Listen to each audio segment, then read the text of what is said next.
Hi,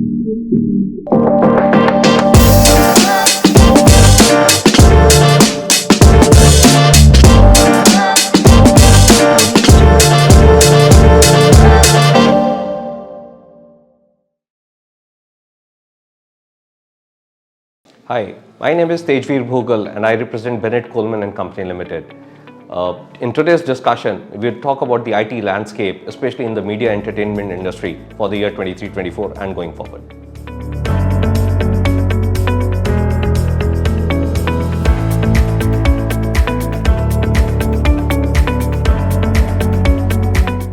I think that's an amazing question to start off with. Today, the media entertainment industry has been in an evolving state of mind, I would say. It's been evolving for the last so many decades, but at this point in time, with the new governance regulations and the advent of so much of content which is digital, I think two major areas come to the fore in my mind. One is about the cybersecurity, especially with regards to the data, the content and the privacy around it. And the second part is the regulatory compliances, which are still in some form or shape in a grey area, not very crystal clear, especially related to such privacy issues. So I think fundamentally these are the two concern areas that I have, which seem to be as a challenge at this point in time. Having said that, the priorities are also evolving and it's becoming very dynamic because the business is becoming very dynamic. And to cater to such priorities, I believe the priorities for the media entertainment industry today is the content that we create, because fundamentally content is the king. It's the sunrise industry, as we all say, and how to monetize that content becomes the number one priority for us.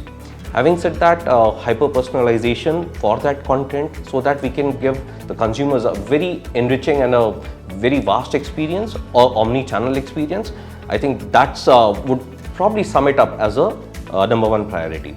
Having said that, the adoption of technologies and tools in order to cater to such an experience is also of prime importance. And I believe it would be not far away where we look at the advent of Gen AI or other cognitive technologies, which would really help us address those challenges and make that a very enriching and a far more seamless experience for our consumers. Eventually, with all these new technologies, I believe it's also very important that we need to adopt and implement these technologies, because unless or until we create an ecosystem which gives us that platform, all these priorities would have no meaning for us.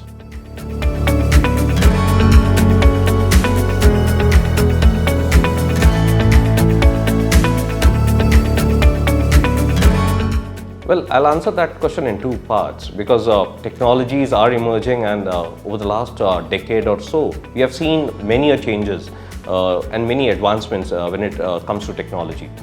Fundamentally, if we look at when 4G came into existence, the power of content and the consumer, that was the key focus. Today, as we speak, we are on the anvil where 5G is being on the cards, and I think more than ever, the content will become the king at this point in time. So 5G definitely, that's number one on the top of the list when it comes to technologies. Also, if I look at the way the buzz is around the entire ChatGPT or the cognitive AIs of the world or the Gen AIs, I think that is another platform whereby consumers and organizations like ours or others would be very keen to explore as to what possible opportunities we have in terms of offering various products or solutions or services to our consumers. Number three could be the XR or the extended reality that we have, because we all had in the past heard about augmented reality or virtual reality, but now we are talking about extended reality, and with the advent of 5G, I think that would open open new opportunities and open other doors for the technology to be implemented. So addressing to your second part of the question, I think it's very important that yes, organizations should invest One, in resources, which are very critical to the success of any organization. So while we are looking at technologies and technology advancements, I think we need to bring about a culture whereby we start training our resources and uplift their skills, at different levels, number one. Number two, it's also very important that we start looking at a culture of innovation.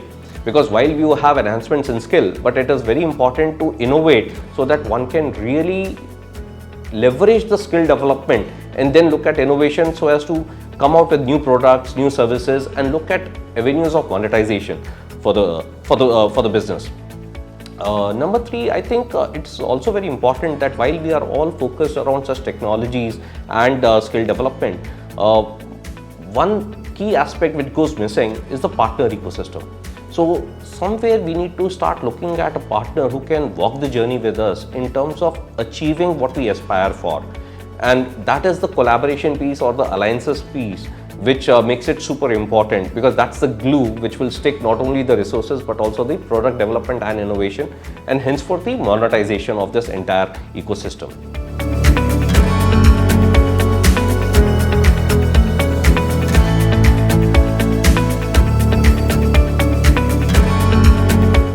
So to make it very crisp, I believe the technologies, while they provide a plethora of opportunities, so is the challenge.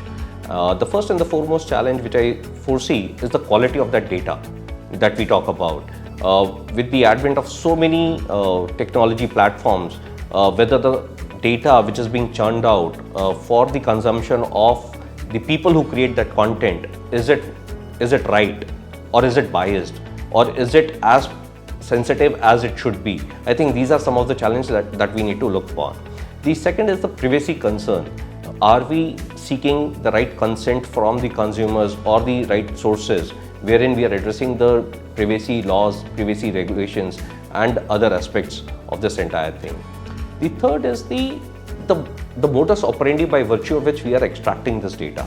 I think those algorithms have to be very seamlessly transparent, so that we are able to identify and address any concerns while capturing those data points.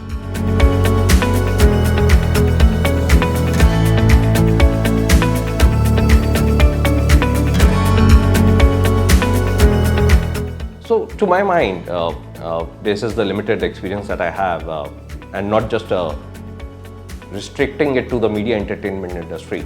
I believe these technologies offer two key opportunities for us. One, content development and curation, and the second is the analytical aspect of this entire content that gets generated. Fundamentally, if we look at the opportunities, there are so many sources where we are kind of creating this content. Now, getting the right sentiments around that content development and churning out the best outcome of it, I think the technologies and the tools will play a major role. That's number one. When it comes to analysis, I think, in my personal opinion, the analytical power that the tool has, it will give us an opportunity to look at other avenues like hyper-personalization. It will also help us identify the sentiments of the users, and basis which one can further look at a content development or a content curation. So fundamentally, it's a cycle for me, and these two areas should keep it very interesting. To ensure such compliances, it is very important and prudent for organizations to look at the overall enterprise risk framework.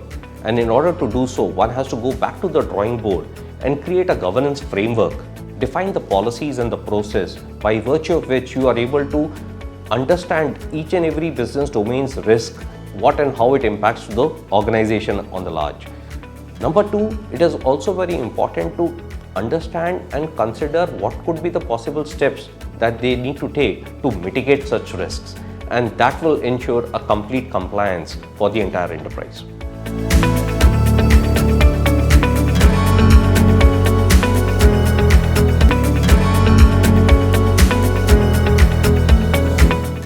I think it's very unfair to say that we are here to reduce cost or optimize cost. Some very wise man once said that there's nothing in our control. Everything is being governed and controlled by some other supreme power. So when it comes to cost optimization, all we can look at is avenues by virtue of which we can try to rationalize the expenditure that we have. So to be very fair, there are a couple of areas where organizations can explore such initiatives. First and the foremost is around the overall software landscape that we have. We tend to just invest a lot in enterprise softwares, and while the revenues are coming in, people tend to forget. But it's very important that we look at as to how we can rationalize and optimize the overall utilization of those enterprise softwares. That will definitely bring about some aspect of cost rationalization in my mind, and it will impact the scale of economies. The second part is that yes, everybody is talking about cloud today, the investments on cloud. In my limited opinion and experience for the last so many years, I have observed that it's always better to go back to the drawing board, look at the fundamentals and the basics as to what the requirement is, and then accordingly take a decision. And in my mind, a hybrid solution could be a way out for many small and medium enterprise organizations. It's important to explore that thought. And last but not the least, I think we all talk about the infrastructure that we have. How is it that we can further optimize that? How we can look at workloads and then accordingly kind of scale in or scale out on the infrastructure. So these are some of the aspects where we could contribute towards cost optimization. At the end, I would really like to take this opportunity to thank you all and appreciate your time for watching this episode. Do not forget to subscribe to Techjockey socials for more such updates. And this is Tejveer signing off.